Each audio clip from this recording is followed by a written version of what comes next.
Phil, I wanted to ask you what you thought the trends were for the future of flying and the future of airports. Uh, Great. Yeah, if I could predict the Sorry. future, I'd be a very, very either wealthy or unhappy man, I think. Um, it's really difficult to say, but it's clear that there are a few things that are pretty clear. Firstly, you cannot replace fossil fueled aviation at the moment, and it's going to be a long way off. We're talking decades. You know, electric planes may come, but they certainly aren't here yet, not in terms of large mass movement of people. I understand people want to fly around the world and go on a holiday. That's great. But this is a huge luxury, and it's something we've only really got used to in the last 20, 25 years.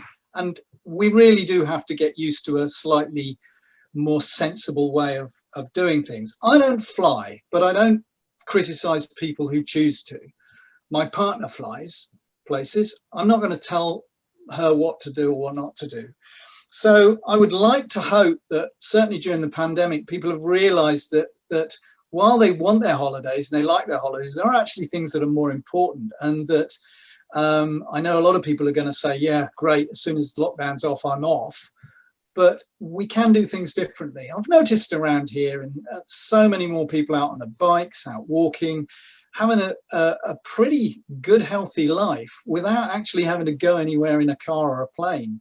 So aviation will always be with us. It's a good thing in terms of, you know, being able to move around and travel from country to country and meet different people. But it's not a good thing when it's pumping vast amounts of CO2 and nitrous oxide and other things into the atmosphere.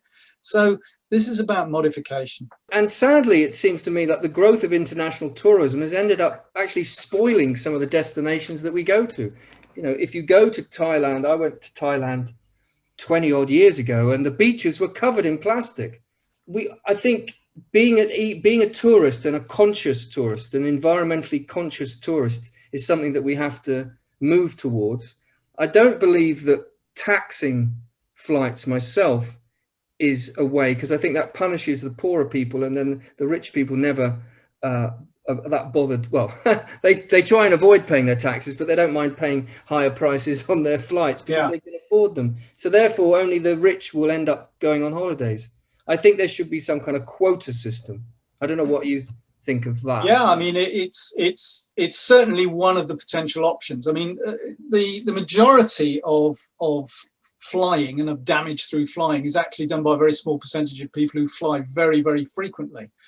And I've personally seen people I know who work in fairly high-powered jobs who in a year or two ago were maybe traveling by air somewhere in Europe every week and across to the States, have massively changed their working practices. They've realized they can work remotely. They've realized the cost of it and the cost of it on their employees, the strain, and they're changing their ways. So that's quite good. I think in terms of frequent flyers paying more, maybe that is an area of taxation that we could look at, as is proper taxation on the fuel, which is currently not properly taxed compared with other fuels. But yeah, quotas is another option. As Mayor Hillman, active 10, 15 years ago, 20 years ago in these sort of issues, proposed carbon allowances for people. So quotas for flying or quotas for carbon that are fairly distributed so that everybody gets the same amount, you know, the rich don't get more than the poor, would be another thing we could look at. But how you would develop this and how you would implement it is a massive question, both organizationally and politically. Yeah. I mean, one of the things, sorry, just to add to that, one of the things that the Green Party espouses is the idea of the giving everybody a basic income, whereby instead of giving benefits to people when they haven't got an income, you say, well, we give everybody enough just to live on, and then it moves on from there instead of giving them tax breaks.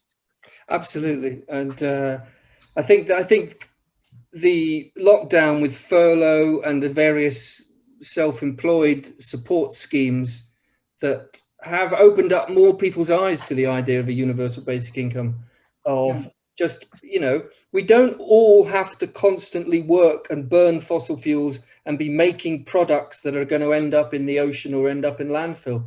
I think and it might sound a bit wacky, this, but our lives are not, we're not born to work. We're born to experience the joy of this amazing orb spinning in this solar system within this galaxy.